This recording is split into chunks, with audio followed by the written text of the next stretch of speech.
नमस्कार दोस्तों, ocean network में आपका स्वागत है। ये कुल मिलाकर के कितने दल थे जो इंडिया अलायंस के नाम पर इकट्ठा हुए थे? बेंगलुरु तक इनकी संख्या 26 थी और जब ये मुंबई में मिले थे तो इन्होंने दावा किया था कि हम 28 दल हैं। छोटे, बड़े, क्षेत्रीय और तमाम चेहरे जो एक दूसरे को फूटी आंखों देखने के लिए तैयार नहीं होते थे, वो भी सब इकट्ठा हो गए थे। वजह क्या थी इकट्ठा होने की? इनको लगता था कि अकेले-अकेले अगर भारतीय जनता पार्टी और नरेंद्र मोदी से लड़ेंगे, भिड़ेंगे, मैदान में उतरेंगे, चुनाव में चुनौती देंगे, तो उनसे पार नहीं पा पाएँगे और 2014 और 2019 की तरह वो फिर पूर्ण बहुमत के साथ सत्ता में वापसी कर जाएँगे। अब नरेंद्र मोदी को रोकना क्यों चाहते हैं ये सब मिल कर के? और केंद्र में अपनी खिचड़ी सरकार बनाना क्यों चाहते थे? तो ये मुझे बताने की ज़रूरत नहीं है, आप में से बहुत सारे लोग जानते हैं कि ये जितने इकट्ठा हुए थे, इनमें अधिकांशतः अलग-अलग राज्यों के वंशवादी थे या वो थे जिनके खिलाफ ईडी की, सीबीआई की, इनकम टैक्स विभाग की जांच-पड़ताल चल रही है और इनके दलों के कई नेता गिरफ्तार भी हो चुके हैं और कुछ दलों के तो जो शीर्ष नेतृत्व हैं, उन पर भी गिरफ्तारी की तलवार लटकी हुई थी। इनमें से एक ऐसे ही दिल्ली के मुख्यमंत्री अरविंद केजरीवाल भी थे।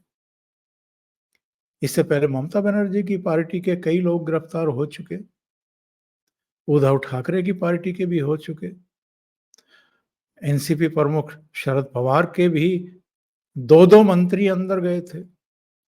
अलग-अलग राज्यों में कई लोगों की गिरफ्तारियां हुई और बहुत बड़ी मात्रा में कैश बरामद हुए। यहां तक कि लोकसभा चुनाव से कुछ समय पहले झारखंड में 350 करोड़ के आसपास का कैश बरामद हुआ था। कांग्रेस के एक मेंबर ऑफ पार्लियामेंट, संभवतः नाम उनका सुधीर साहू था, उनके यहां से।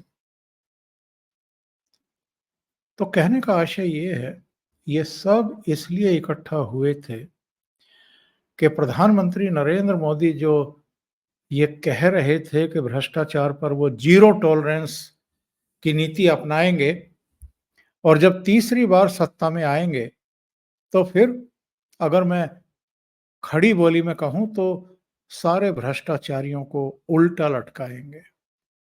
और जितना उन्होंने देश का और जनता का लूटा है, जितना निगले बैठे हैं, वो सब वापस उनके हलक से बाहर निकालेंगे। तो सबको लगता था कि अब इनके अच्छे दिन खत्म करने चाहिए और अपने अच्छे दिन शुरू करने चाहिए। अरविंद केजरीवाल जो इन सबको गालियां देते थे और वो कहते थे कि हम तो ये गठबंधन लठबंधन की राजनीति करते ही नहीं हैं, हम तो अकेले ही ठीक हैं। लेकिन जैसे ही उनके कच्चे चिट्ठे खुलने शुरू हुए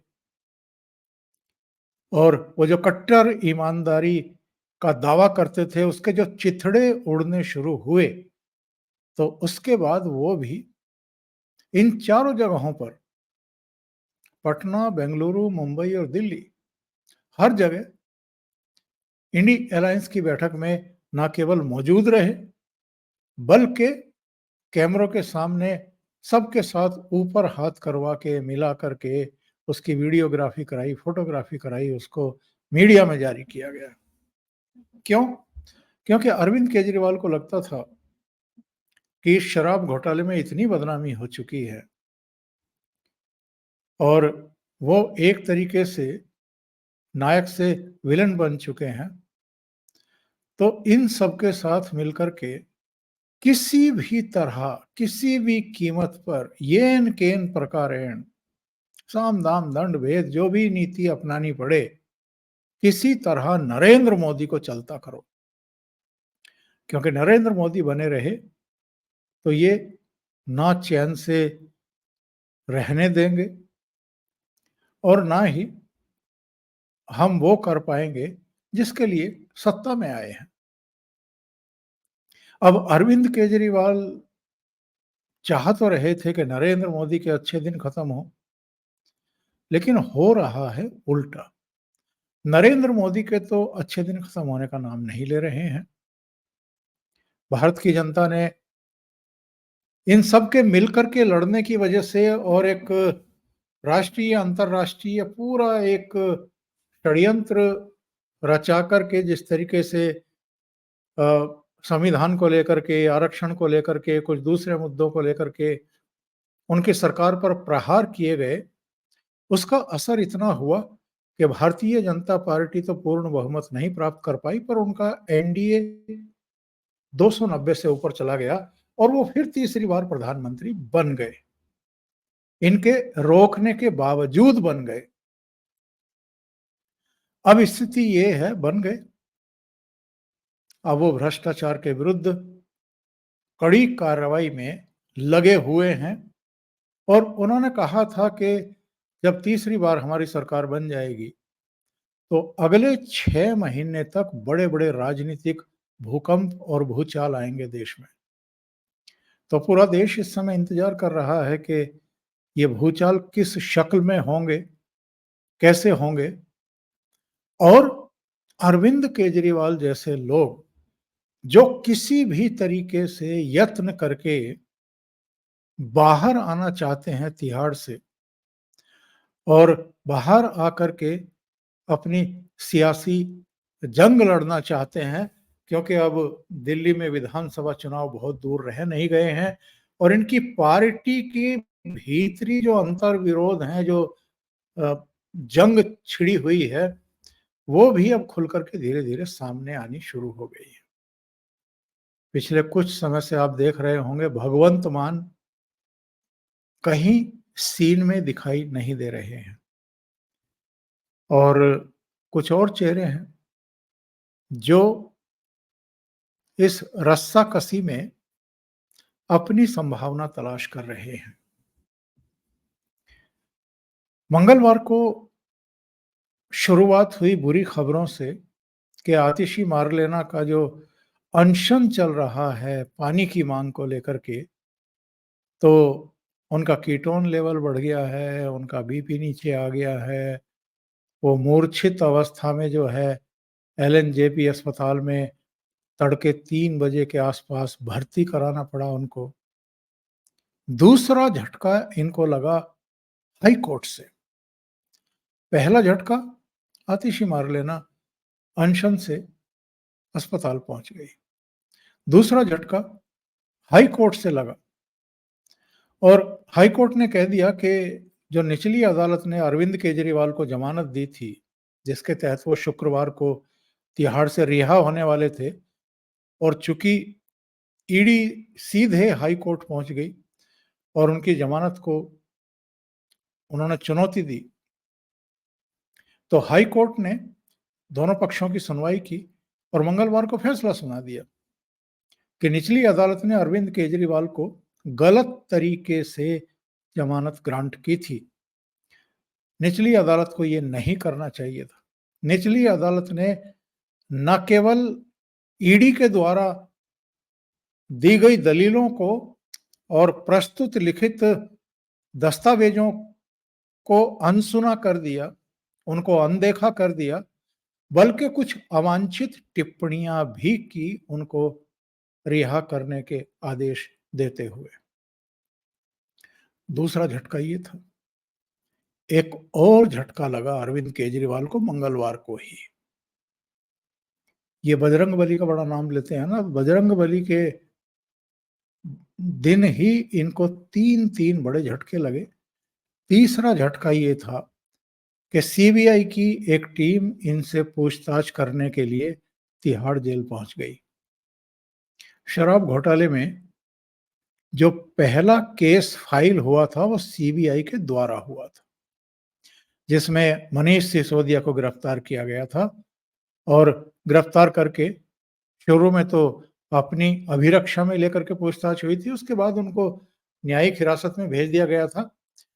गिरफ्तारी के करीब-करीब आप समझिए कि 4 और 7 करीब-करीब 10-11 दिन बाद ईडी की इसमें एंट्री हुई थी केस में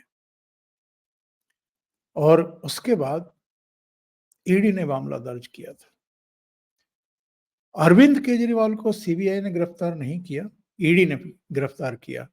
मनीष सिसोदिया को सीबीआई ने गिरफ्तार किया था और बाद में ईडी ने गिरफ्तार किया जेल में जाकर के। अब सीबीआई वही काम कर रही है जो ईडी ने किया था। अब सीबीआई अरविंद केजरीवाल को गिरफ्तार करने वाली है। इनको अदालत में पेश करने के लिए सीबीआई ने मूव कर दिया है, यानी याचिका लगा दी है कि हम अरविंद केजरीवाल को पेश करना चाहते हैं और पेश करना चाहते हैं गिरफ्तार करके। गिरफ्तारी के बाद इनको हिरासत में लिया जाएगा और सीबीआई जो आबकारी घोटाला है, शराब घोटाला है, उसमें उनके पास जितने तथ्य हैं, जितनी जानकारियां हैं, उसके आधार पर इनसे पूछताछ करेगी और जब इनकी गिरफ्तारी हो जाएगी तो जाहिर है हिरासत मिल जाएगी। हिरासत मिलने के बाद पूछताछ हो जाएगी, पूछताछ के बाद फिर इनको अदालत में पेश किया जाएगा और अगर अदालत से ये लोग चाहेंगे तो फिर अपनी कस्टडी में लेंगे, नहीं तो फिर से उनको सीबीआई के कहने पर अब न्यायिक हिरासत में भेजा जाएगा। इसका मतलब ये हुआ कि अरविंद केजरीवाल अभी तक तो ईडी के द्वारा गिरफ्तार किए जाने के बाद तिहाड़ जेल में हैं। अब सीबीआई भी उनको गिरफ्तार करने वाली है और उसके बाद इनको सीबीआई की गिरफ्तारी के बाद तिहाड़ जेल भेजा जाएगा। अभी जो अदालतों में केस की सुनवाई हो रही है जमानत को लेकर के, वो ईडी द्वारा जो गिरफ्तार किए गए थे उस केस की हो रही है। इसका मतलब ये है कि जो निचली अदालत ने इनको जमानत दी थी वो भी ईडी द्वारा गिरफ्तारी के मामले में दी थी और अब हाई कोर्ट ने अगर उस पर रोक लगाई है तो वो भी ईडी के ही आर्गुमेंट करने पर और अपना पक्ष रखने पर गिरफ्तारी पर रोक लगाई है।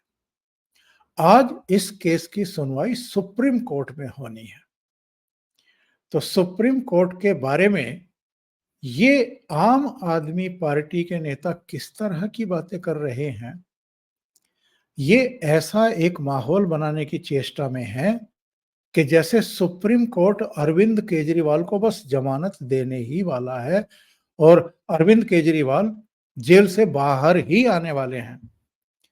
अदालती कार्रवाई के बारे में इतने विश्वास के साथ कोई कैसे दावा कर सकते हैं जैसा कि संजय सिंह ने किया है एक वीडियो जारी करके। जरा सुनिए।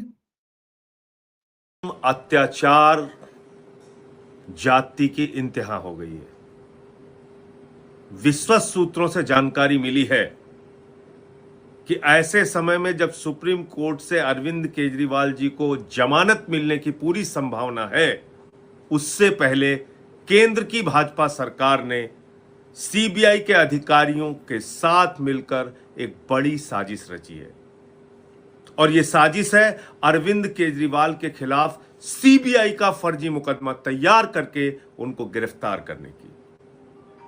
पूरा देश देख रहा है बीजेपी की जाति, पूरा देश देख रहा है केंद्र सरकार का जुर्म, पूरा देश देख रहा है उनका अत्याचार और अन्याय और पूरा देश केजरीवाल के साथ खड़ा होगा इस अन्याय, इस अत्याचार, इस झूठे मुकदमे के खिलाफ। कैसे न्याय मिलेगा इस देश के अंदर?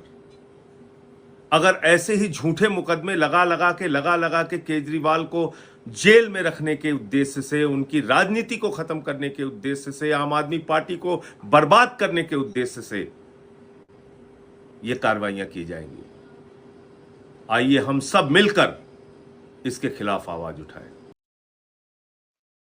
पूरा देश अरविंद केजरीवाल के साथ खड़ा होगा। मतलब किस किस तरह की बातें करते हैं ये लोग। और सीबीआई द्वारा एक फर्जी केस तैयार करवा करके अरविंद केजरीवाल को गिरफ्तार करवाने की साजिश रची है केंद्र सरकार ने। इनको पता नहीं है क्या, ये मेंबर ऑफ पार्लियामेंट हैं, दूसरी बार राज्यसभा के लिए चुने गए थे अभी कुछ ही समय पहले। इनको नहीं पता कि सीबीआई ऑलरेडी इस मामले में केस दर्ज कर चुकी है और उस केस के दर्ज करने और 15 लोगों को अभियुक्त बनाए जाने के बाद ही गिरफ्तारियों का सिलसिला शुरू हुआ था और मनीष सिसोदिया सीबीआई के द्वारा ही उस केस के दर्ज होने के बाद गिरफ्तार किए गए थे। ये जानकारी नहीं है क्या इनको कि नहीं, केंद्र सरकार अब इसलिए अरविंद केजरीवाल को गिरफ्तार करवाना चाहती है सीबीआई के अधिकारियों से मिलीभगत करके, क्योंकि सुप्रीम कोर्ट उनको अब जमानत देने वाली है। इतनी गलत बयानी सुप्रीम कोर्ट या किसी कोर्ट के बारे में कर देना एडवांस में कि वो जमानत ग्रांट करने वाली है, और इस तरह का वीडियो जारी करना, ये अपने आप में बहुत बड़े सवाल खड़े करता है। आम आदमी पार्टी में बहुत बुरी तरीके से हड़कंप मचा हुआ है। और ये हड़कंप क्यों मचा हुआ है? क्योंकि दिसंबर 2023 में जो 5 राज्यों में चुनाव हुए थे, राजस्थान, मध्य प्रदेश और छत्तीसगढ़ में 205 कैंडिडेट अरविंद केजरीवाल ने खड़े किए थे। सबकी जमानतें जब्त हो गई थी। दिल्ली में ये कांग्रेस के साथ मिलकर के लड़े। 4 सीटों पर आम आदमी पार्टी लड़ रही थी, 3 पर कांग्रेस लड़ रही थी। एक सीट नहीं जीत पाए दोनों, एक भी सीट नहीं जीत पाए। 2014 और 2019 की तरह भारतीय जनता पार्टी ने फिर 7 की 7 सीटें जीती। बल्कि मैं कहूंगा कि दिल्ली की जनता ने भारतीय जनता पार्टी की झोली में तीसरी बार 7 की 7 सीटें डाल दी। पंजाब में 13 सीटें हैं। पंजाब में जब ये सत्ता में आए थे तो 117 विधानसभा सीटों में से 92 जीत करके आए थे। और अब जो लोकसभा चुनाव हुए हैं उसमें क्या हुआ? केवल 3 सीटें आम आदमी पार्टी जीती है। ये क्या शो करता है? ये बताता है कि अरविंद केजरीवाल का जो भ्रष्टाचार है, इनकी सरकार का जो भ्रष्टाचार है, इनकी पार्टी के नेताओं का जो कदाचार है, घोटाले हैं शराब के, वो पब्लिक के बीच पहुंच चुके हैं। और पब्लिक अब इनको सबक सिखाने के मूड में दिखाई दे रही है। इसीलिए इनको वोट नहीं दिए जा रहे हैं। इसीलिए अरविंद केजरीवाल बेचैन है, क्योंकि जेल में बैठ करके तो कुछ नहीं कर सकते हैं। जेल से बाहर आकर के ही तमाम तरह के जो हथकंडे वो अतीत में भी अपनाते रहे हैं, वो सब अपना करके अब चूंकि जनवरी 2025 में तो दिल्ली में चुनाव ही हैं विधानसभा के, तो अब समय भी कितना बचा है। इससे पहले जो ये 3-4 राज्यों के चुनाव हैं, हरियाणा के, महाराष्ट्र के, जम्मू कश्मीर के, झारखंड के, इनमें तो चुटकियों में समय निकल जाएगा दिसंबर तक का। तो ये बेचैनी इसलिए बढ़ रही है कि हाई कोर्ट ने निचली अदालत के जमानत के आदेश को रोक दिया, रिहाई को टाल दिया, और अब सुप्रीम कोर्ट में सुनवाई चलेगी। सुप्रीम कोर्ट सारे मामले को देखेगा और अगर वहां से कोई राहत मिलती भी है तो जाहिर है सीबीआई ने ये केस दर्ज किया था, सीबीआई अपनी कार्रवाई करेगी, सीबीआई इनको गिरफ्तार करेगी। इसलिए मैंने कहा है कि अरविंद केजरीवाल के अभी और बुरे दिन आने वाले हैं और सीबीआई अब उनको गिरफ्तार करने की तैयारी कर रही है। और ये तो एक केस है शराब घोटाले का। ऐसे कुल मिलाकर के 30-32 केस इन पर अब तक दर्ज हो चुके हैं अलग अलग महकमों के। तो अरविंद केजरीवाल बहुत लंबे समय के लिए अंदर जाने वाले हैं और उनके राजनीतिक करियर का अंत होने वाला है। ये जितनी जल्दी आम आदमी पार्टी के नेता स्वीकार कर लेंगे और मन से मान लेंगे, उतना उनका कष्ट थोड़ा कम हो जाएगा। अभी के लिए इतना ही। बहुत-बहुत धन्यवाद। अगर आपको ये चैनल और इसके कंटेंट पसंद आ रहे हैं तो लाइक करें, कमेंट करें, वीडियो को शेयर भी करें।